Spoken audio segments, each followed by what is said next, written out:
Assalamualaikum warahmatullahi wabarakatuh. Perkenalkan, kami dari kelompok A. Pada kesempatan kali ini, kami akan mempresentasikan proyek kami mengenai RESTful API toko pakaian. Sebelum kami memasuki tahap penjelasan, izinkan kami pertama-tama untuk memperkenalkan kelompok kami.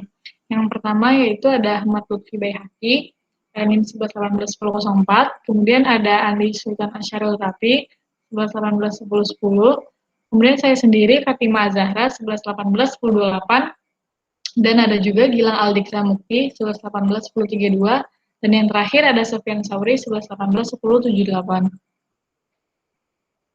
Sekarang masuk ke bab pendahuluan. Seperti yang kita ketahui bahwa hampir setiap usaha pada zaman ini memiliki website, yang mana tujuan dari pembuatan website tersebut adalah untuk marketing. Begitu halnya yaitu dengan toko pakaian, yaitu pembuatan web tersebut akan mempermudah konsumen dalam mengenal produk dari toko tersebut. Dalam membangun website tentu diperlukan adanya back-end. Untuk itu, untuk membangun back-end yang baik, yaitu harus juga diperhatikan komponen yaitu RESTful API. Kemudian yaitu konsep RESTful API toko pakaian.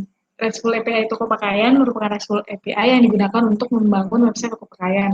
RESTful API ini memiliki fitur untuk melihat, menambah, maupun mengubah daftar produk dan kategori produk, yang dimana produk-produk tersebut disimpan di dalam database.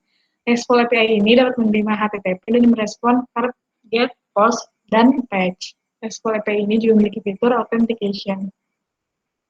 Berikut adalah rancangan RESTful API toko pakaian yang mana ini merupakan bagian dari create product, yaitu ada request, body, dan response.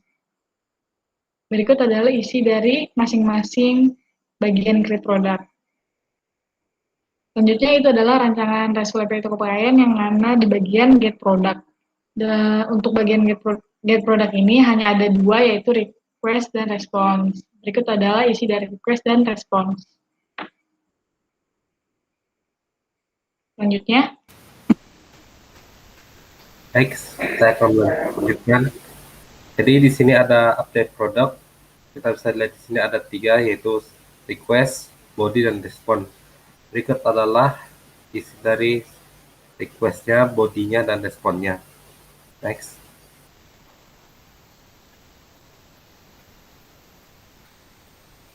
Kemudian ada update produk. Jadi update produk ini ada request, body, dan respon. Berikut isi-isinya dari request, body, dan respon sendiri. Next. Kemudian ada create kategori produk.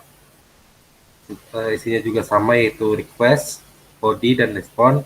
Kemudian ini isi-isinya dari setiap request, body, dan responnya. Next.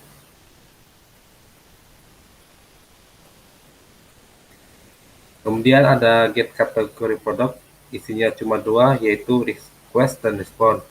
Berikut isi dari request dan responnya. Next.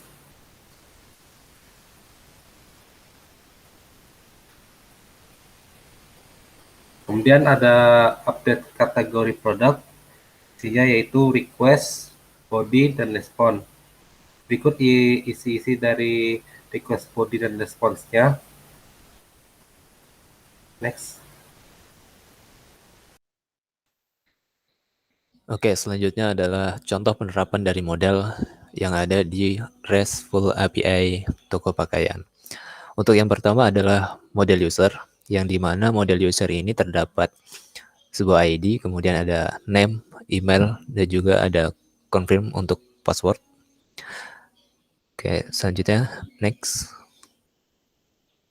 Selanjutnya ada model produk, yang dimana di model produk ini terdapat ID, name, price, kemudian ada create date, size, quantity, dan juga kategori. Next. Oke, selanjutnya adalah model kategori, yang dimana di model kategori ini terdapat ID dan juga name. Next. Oke, yang selanjutnya adalah model tabel database, yang dimana di sini kita akan menampilkan tabel dari model database yang sudah dibuat sebelumnya. Sebagai contoh, pada bagian yang kedua, di situ ada tabel kategori yang dimana ada ID dan juga name yang ditampilkan. Next. Oke, di sini kita masuk ke demo program. Yang pertama itu register user. Register user ini menggunakan metode post dan alamatnya itu sesuai Python anywhere, dan di sini penginputan data, nama, email, dan password. Oke, next.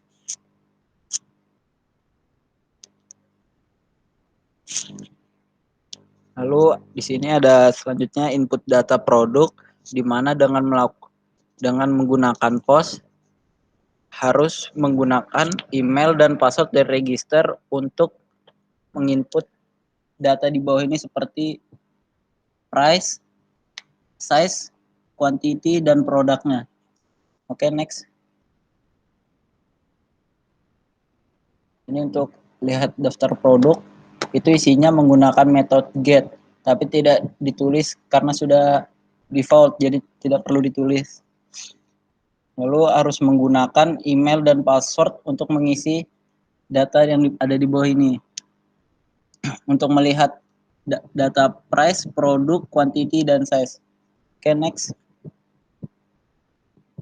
Dan untuk yang lalu ada ubah data. Untuk yang ubah data ini sama seperti sebelumnya, tapi bedanya dia menggunakan metode fetch, tidak menggunakan metode get dan post. Tapi alamatnya tetap sama, menggunakan Python anywhere seperti sebelumnya. Oke, next. Baik, selanjutnya adalah input kategori dengan menggunakan metode post dan alamatnya sesuai dengan Python anywhere, dan sebelumnya itu dilakukan login terlebih dahulu dengan name dan password yang sudah dibuat sebelumnya. Kemudian untuk input kategori, data yang dimasukkan itu adalah name. Next. Kemudian selanjutnya untuk melihat data kategori dapat dilakukan get terhadap alamat Python anywhere-nya, dan sebelumnya telah dilakukan login dengan name dan password. Next. Kemudian selanjutnya yaitu delete product dengan menggunakan metode delete terhadap alamat Python anywhere-nya, dan sebelum melakukan delete itu dilakukan login terlebih dahulu dengan name dan password yang telah dibuat sebelumnya. Next.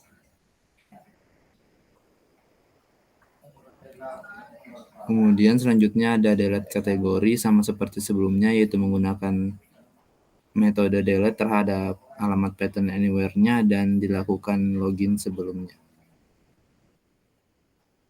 Next. Sekian presentasi dari kami. Mohon maaf bila ada kesalahan. Wassalamualaikum warahmatullahi wabarakatuh.